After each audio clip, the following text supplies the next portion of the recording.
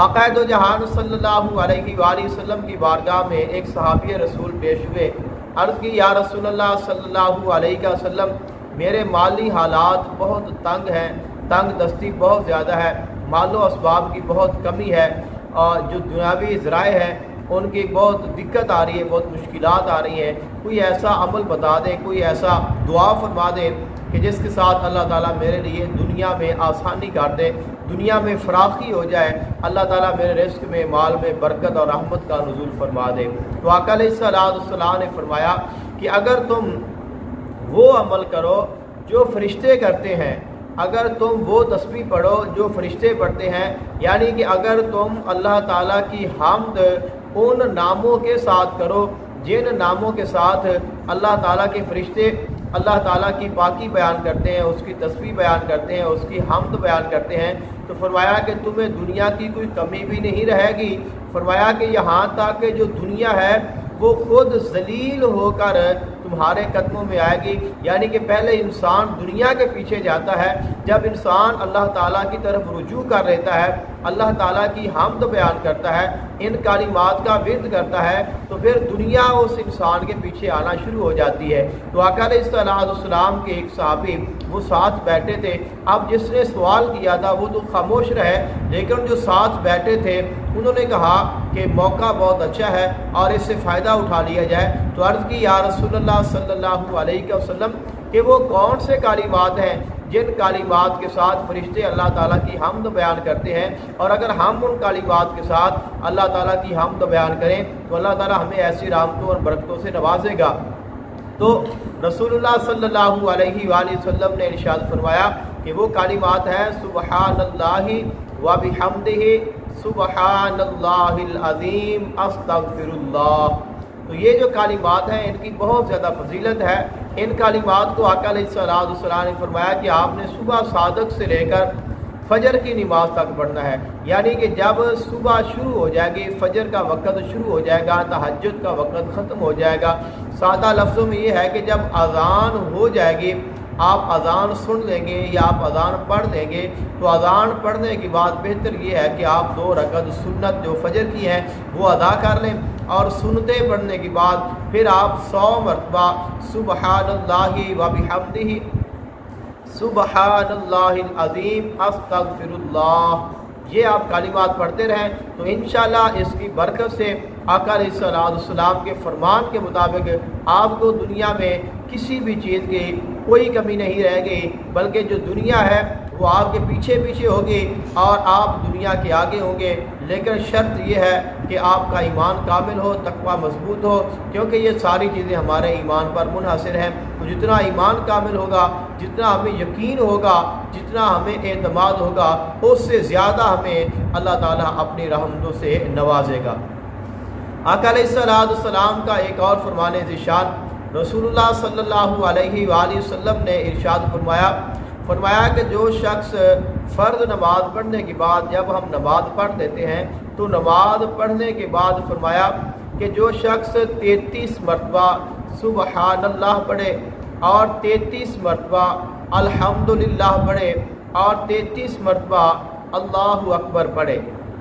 اور یہ اگر 33 مرتبہ سبحان اللہ، 33 مرتبہ الحمدللہ اور 33 مرتبہ اللہ اکبر کو ملا لیں تو یہ ٹوٹل بن جاتے ہیں 99 یعنی 99۔ تو آقا علیہ السلام نے فرمایا کہ اس کے بعد تم نے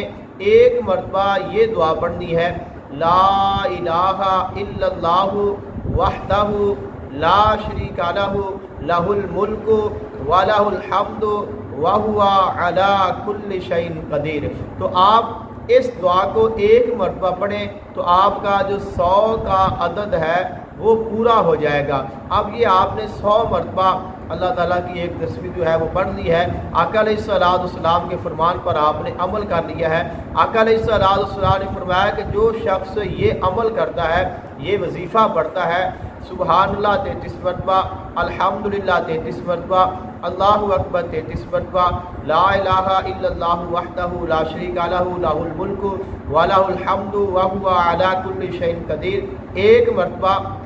تو اللہ تعالیٰ اس کے تمام گناہوں کو معاف فرما دیتا ہے، اگرچہ اس کے گناہ سمندروں کی جھاگ کے برابر ہی کیوں نہ ہو۔ تو جتنے بھی گناہ ہوں گے اللہ تعالیٰ اپنے فضل سے، اپنی رحمت سے وہ سارے کے سارے گناہوں کو معاف فرما دے گا۔ تو بہت بڑی فضیلت ہے اور کتنی عظمت ہے۔ اور اس سے پہلے جو میں نے حدیث مبارکہ عرض کی ہے آیت الکرسی کے متعلق اور تسبیح فاطمہ سلام اللہ علیہا، اور یہ تسبیحات چونکہ آپس میں ملتی جلتی ہیں تو آپ 33 مرتبہ سبحان اللہ پڑھ لیں، 33 مرتبہ الحمدللہ پڑھ لیں اور 34 مرتبہ اللہ اکبر پڑھ لیں، تو پہلی حدیث پاک پر بھی عمل ہو جائے گا، دوسری حدیث پاک پر بھی عمل ہو جائے گا۔ اور اس کے بعد آپ آیت الکرسی پڑھ دیں، یہ آیت الکرسی پہلے پڑھ دیں اور اس کے بعد پھر لا الہ الا اللہ، پہلے آیت الکرسی پڑھ دیں، اس کے بعد یہ تسبیح پڑھ دیں اور اس کے بعد لا الہ الا اللہ وحدہ لا شریک لہ لہ الملک و لہ الحمد وہو علی کل شیء قدیر پڑھ لیں، یا پھر پہلے آپ تسبیحات پڑھ لیں اور اینڈ پہ آپ آیت الکرسی کو پڑھ لیں، تو دونوں احادیث پر عمل ہو جائے گا اور دونوں احادیث کی جو فضیلت ہے وہ آپ کو حاصل ہو جائے گی۔ آقا علیہ الصلوۃ والسلام کا ایک اور فرمان ذیشان، رسول اللہ صلی اللہ علیہ وآلہ وسلم نے ارشاد فرمایا ایک دعا کے متعلق جو نماز کے بعد پڑھنے کی دعا ہے، اور یہ دعا خاص ہے صبح کے ساتھ اور شام کے ساتھ، کہ آپ نے اس کو صبح پڑھنا ہے پھر آپ نے اس کو شام پڑھنا ہے، اور اس دعا کو سید الاستغفار کہا جاتا ہے، یعنی کہ استغفار کا سردار، سید کا معنی ہوتا ہے سردار، تو سید الاستغفار اس دعا کو کہا جاتا ہے، اور یہ دعا اللہ تعالیٰ کی بارگاہ میں بہت بڑی فضیلت رکھتی ہے۔ اللہ تعالیٰ نے اس کو آقا علیہ السلام کی زبان مبارک سے نکالا ہے، اور یہ اتنے محبوب ترین کلمات ہیں کہ رسول اللہ صلی اللہ علیہ وآلہ وسلم نے ارشاد فرمایا کہ جو شخص اس دعا کو صبح کے وقت پڑھ لے، یعنی کہ صبح آپ بیدار ہوئے ہیں، آپ نے فجر کی نماز پڑھی ہے، فجر کی نماز پڑھنے کے بعد آپ نے یہ دعا پڑھ دی ہے، تو اگر خدا نخواستہ یہ آپ کی زندگی کا آخری دن ہے اور آپ شام ہونے سے پہلے اپنے مالک حقیقی کی بارگاہ میں چلے جاتے ہیں، آپ کی موت واقع ہو جاتی ہے، تو اس دعا کی برکت سے اللہ تعالیٰ آپ کو جنت عطا فرما دے گا۔ اور فرمایا کہ جو شخص